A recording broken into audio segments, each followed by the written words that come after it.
Bueno, en el siguiente video vamos a trabajar en virtud de continuar con la clase 4 de Educación Física 5, la idea de los programas de investigación científica. Vamos a problematizar cómo aparecen esos programas de investigación científica en el, vamos a decirlo así primero, en el campo de la educación del cuerpo.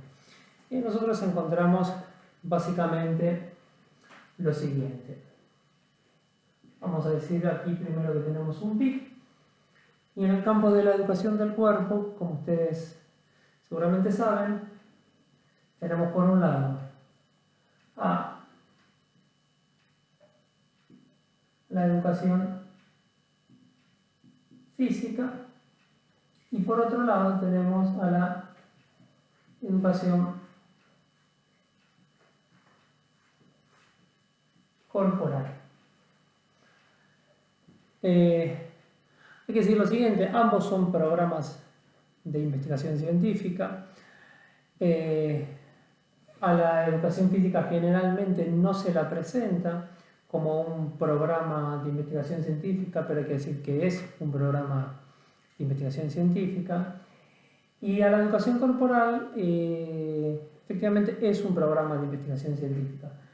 Claramente no son lo mismo, sino que el símbolo que tenemos que poner aquí es el de símbolos diferentes, es decir, que no son iguales, y que son los dos programas de investigación científica que podríamos decir que se oponen, pero que los dos se ocupan de la educación del cuerpo, con axiomas completamente distintos, con lo cual se van a armar programas completamente distintos.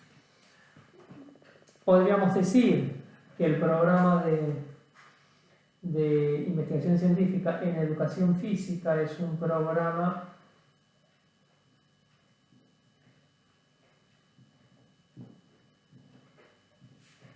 sustancialista y que el programa de investigación científica en educación corporal es un programa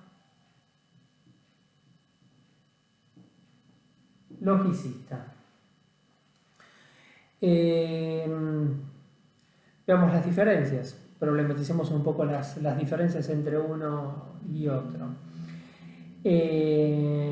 Vayamos por las características de ese programa. Nosotros sosteníamos, siguiendo a Lakatos, que todo programa de investigación científica tiene un núcleo firme. Bien, ¿cómo se presentan estos núcleos firmes en estos programas de investigación científica?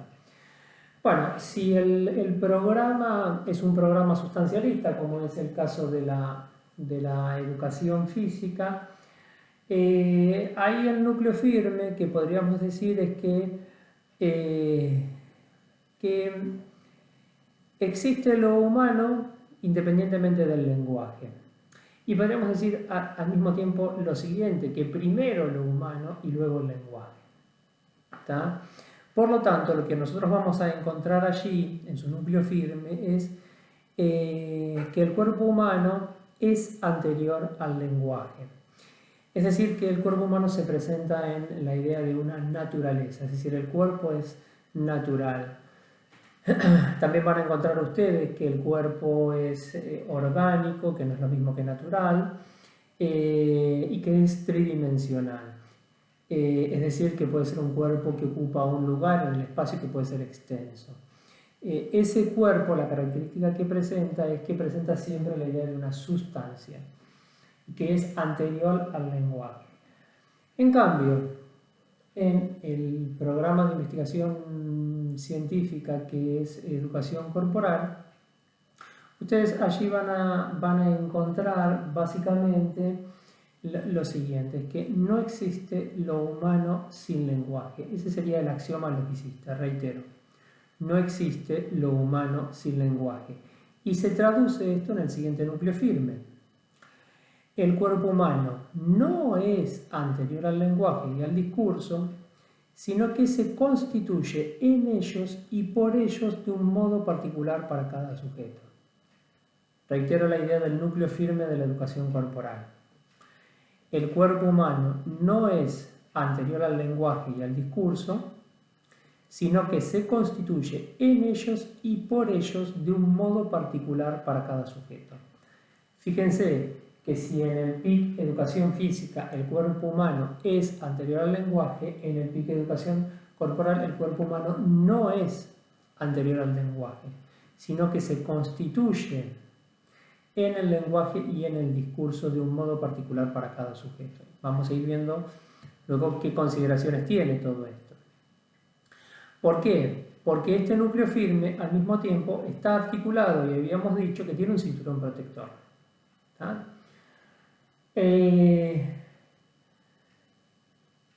Ese cinturón protector, voy a seguir con el PIC Educación Corporal, ese cinturón protector, la característica que ustedes van a encontrar actualmente es que presenta básicamente, yo les podría decir, tres teorías o tres grandes teorías, ¿ah? Que también van a aparecer en la educación física. Pero vamos a decir lo siguiente, estas tres grandes teorías remiten a una teoría del cuerpo, ¿tá? Una teoría de sujeto y una teoría de las prácticas corporales.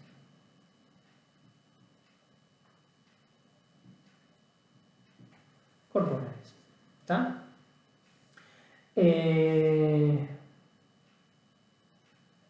En esta idea, vamos a decir lo mismo, también tienen una, si ustedes quieren, una teoría, vamos a decirlo así, del cuerpo. Van a tener una teoría, voy a llamarlo así, a propósito, individuo. Y también van a tener una teoría del movimiento humano. Y van a tener una teoría que yo acá no señalé, que es una teoría de la enseñanza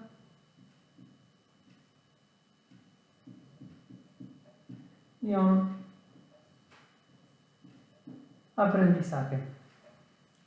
¿Ah?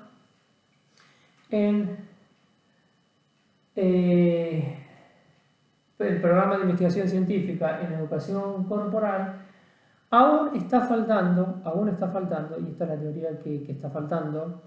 Hay indicios de ello, pero todavía no está elaborada como está la teoría del cuerpo, que es la mayor elaboración que hay, la que ustedes tienen mayor contenido empírico. Tienen una teoría del sujeto y tienen también una teoría de las prácticas corporales. Lo que está faltando, insisto, en este programa de investigación científica, formalizar como están estas otras teorías, pero sí tenemos varios indicios, es una teoría de la enseñanza. ¿De qué? Bueno, una teoría de la enseñanza de las prácticas corporales. No les diría que es una teoría de la enseñanza del cuerpo, porque allí tendríamos que pensar en términos de una educación. Es decir, el cuerpo es aquello que educamos y que utilizamos para educar el cuerpo, enseñamos prácticas corporales. Si ustedes quieren, van a ver, en todo caso después lo podemos profundizar aún más, que nuestro objeto de estudio, como sucedió en los videos anteriores y también deben haber visto con Liliana, nuestro objeto de estudio en la idea de la educación corporal son las prácticas corporales. ¿Ah? Después tendríamos que hacer las consideraciones, pero para eso tenemos otra unidad, digamos, que se ocupa específicamente de las prácticas corporales. Entonces, en este sentido, nosotros tenemos una teoría del cuerpo completamente distinta de cómo aparece en el programa sustancialista. ¿Por qué? Porque el cuerpo aquí no es un cuerpo que natural, orgánico, dijimos, biológico tridimensional. Este cuerpo es un cuerpo que se encuentra en el orden del discurso. Está constituido, decíamos anteriormente, en el lenguaje y el discurso, se constituye por medio del lenguaje y del discurso, es decir, que no aparece previo a la idea del lenguaje y el discurso, es decir, no aparece en un modo sustancialista. En cambio aquí el cuerpo aparece en un modo sustancialista, el cuerpo es natural, el cuerpo tiene un organismo y es tridimensional, digamos, en ese sentido. Fíjense que la teoría está articulada al núcleo firme, la teoría está articulada al núcleo firme. Acá tenemos una teoría del sujeto. La teoría del sujeto que aparece aquí y que lo diferencié con la idea de teoría del individuo, en rigor, acá se confunde individuo con sujeto, pero en rigor hay que llamarlo individuo. Aquí tenemos una teoría del sujeto, y el sujeto no es un sujeto de carne y huesos, o no necesariamente tiene que ser la persona de carne y hueso como sí aparece aquí, sino que el sujeto, vamos a decir 2 o 3 cositas ahora. El sujeto nuevamente está articulado al lenguaje y al orden discursivo y es un asunto, está en una relación significante. Vamos a dejarlo por ahora allí. En cambio aquí el sujeto es la persona, es el individuo, es el hombre, es el niño, es el adulto, es el adolescente, etcétera, etcétera, etcétera. Digamos, es aquí mensurable el sujeto. En esta idea el sujeto no es mensurable, no es medible como es medible aquí. Nosotros acá señalamos una teoría de las prácticas corporales y no una teoría del movimiento humano. La teoría del movimiento humano lo que indica que se encuentra en la filogénesis de la especie, ¿ven? Que es una sustancia, ya está en la especie. Y en la medida en que vayamos creciendo y que nos vayamos desarrollando, ese movimiento va a progresar. En cambio aquí, el movimiento no tenemos modo de estudiarlo si no es en las prácticas corporales. Es decir, para poder acceder a los movimientos o al movimiento, lo vamos a encontrar en las prácticas corporales. Ven que no está en ningún lado sustancializado, sino que aparece en prácticas. Es decir, la forma de estudiar el movimiento es estudiando las prácticas corporales. ¿Y qué enseñamos? Prácticas corporales. Enseñamos a la gente a moverse. Claro que después vamos a tener distintos tipos de práctica, pero eso lo vamos a dejar para la unidad de prácticas corporales. Y aquí sí hay una teoría de la enseñanza y el aprendizaje fundamentalmente. Es decir, hay una relación de proporcionalidad entre la enseñanza y el aprendizaje. Se enseña y se aprende. ¿Y cómo sería esta teoría de la enseñanza y el aprendizaje? Básicamente lo vamos a remitir a un estímulo y respuesta. Porque hay una sustancia. ¿Se comprende? Hay una sustancia que hay que estimular o hay un organismo que hay que estimular, que hay que ejercitar, y eso va a entrar en una lógica de crecimiento, de desarrollo y de maduración. Claro, ese estímulo tiene que ser acorde a una determinada edad. Habíamos dicho niño, adolescente, adulto, etcétera, etcétera, porque presenta determinadas características y al mismo tiempo una determinada manera de moverse. ¿Ven cómo aparece toda la lógica de un cinturón protector recubriendo esta idea de un núcleo firme en donde se supone que lo humano existe previamente al lenguaje, es decir, hay una sustancia? En cambio acá, un indicio que yo les voy a dar, digamos, de la teoría de la enseñanza, es que nosotros nos basamos en la enseñanza, no sabemos cómo la gente aprende. No negamos que la gente aprende, no estamos diciendo que no se aprende, no. Decimos que no sabemos cómo aprende. Sí aprende, pero no sabemos cómo. Por lo tanto, nosotros nos ocupamos de la enseñanza. Y aquí lo que nosotros tenemos es una teoría de la enseñanza en donde no trabaja por estímulo y respuesta como trabajaría aquí, sino que esta teoría de la enseñanza, no la escribo porque todavía no está formalizada, esta teoría de la enseñanza va a estar articulada a los saberes. ¿Tá? Es decir, lo que nosotros tenemos que transmitir son saberes, lo que nosotros enseñamos son saberes. Y esos saberes, digamos, no están en ninguna sustancia, sino que están articulados al lenguaje y al discurso. Fíjense que todas estas teorías no son sustancialistas, sino que están articuladas al lenguaje y al discurso. ¿Tá? Esta es una característica que ustedes van a encontrar en el programa de de la educación corporal diferente al programa en educación física.